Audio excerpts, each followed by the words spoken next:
What's going on, guys? This is David. Welcome to Abtv. Today we're going to be talking about part 1, episode 2 of the incredible show Money Heist on Netflix. Let's not waste any time. Let's jump right into it. So this show is very dramatic. I feel like I was on the edge of my seat the entire time. And what's crazy is it's only episode 2, so we're barely even getting into the thick of things.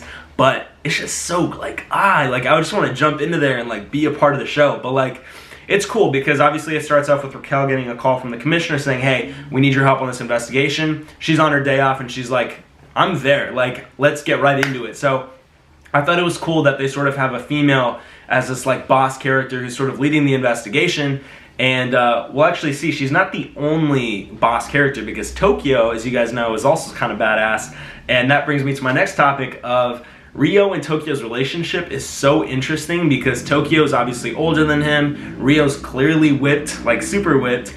And Tokyo's denying her entire relationship with Rio to the professor because the professor obviously said, you don't want to be engaged in any relationships because this is all about business and getting the money out of the Spanish mint. But, Rio obviously gets butthurt when Tokyo denies it. I would be butthurt too because if you're investing so much into this person that you really like, he's obviously super infatuated by her. And I feel like I'd be kind of butthurt too. And you can just see it in his face. He's not happy at all. But anyways, and then we see the scene with Rio and Berlin. Berlin's character is cool because I feel like he's sort of the person in charge, but he's also so funny and comedic that you can't not like him as a leader. And I think it's sort of cool that he's got that comedic element. And I think it's important because this entire show is so stressful. It's you just want to jump into the freaking into the show and be a part of it. So yeah, it's just cool to see that sort of relationship between Berlin, Rio, and sort of Tokyo and the whole dynamic going on. But anyways, then we get into sort of Raquel, and obviously she's there and she's really stressed out. She's she really wants to get everybody out of, because there's obviously hostages, she wants to get everybody out of the mint and basically save people's lives. Then there's a scene with the professor calling Raquel and basically introducing himself. And I thought this was really funny because the professor's sort of playing this mysterious character because no one knows who he really is yet. And I think he's funny because he asks Raquel oh, what are you wearing? And Raquel responds what? Is this guy really asking these questions? He's got hostages inside. He's got this girl Allison Parker who's the daughter of royalty of the UK. So she's obviously super stressed out. And to make matters worse for her, the colonel comes in and he's sort of got his big ego and stuff, and it's you can sort of see that beef almost between Raquel and the colonel.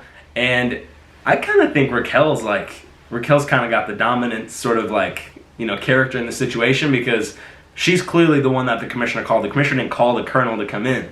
So there's just a lot of cool things going on here in this situation.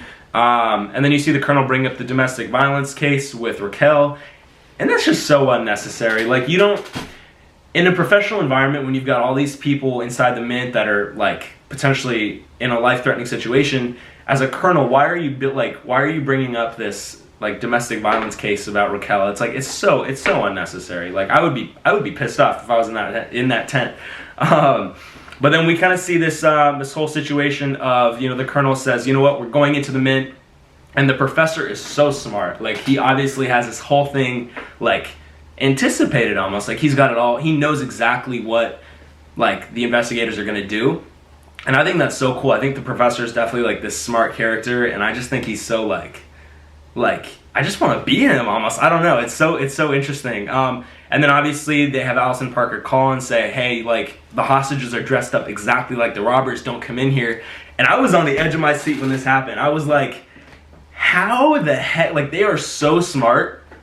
And as the colonel, you got to be feeling pretty darn stupid, right? If I'm the colonel and I said, what, we're going into the mint. I don't care what Raquel says.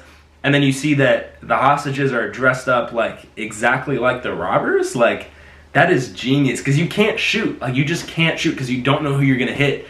And I was on the edge of my seat at this point. I was I almost wanted to jump out and be I'm freaking out because it's so genius. But it obviously ends, this whole thing ends with Raquel meeting the professor at this bar.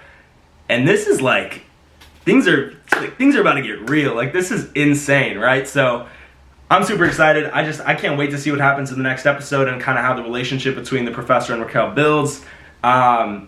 I think there's gonna be some sort of love fantasy that goes on, because how crazy would that be? Like, I don't know, it's gonna be insane. Anyways, guys, thank you guys so much. This is David with AfterBuzz TV. Buzz you guys later. See ya.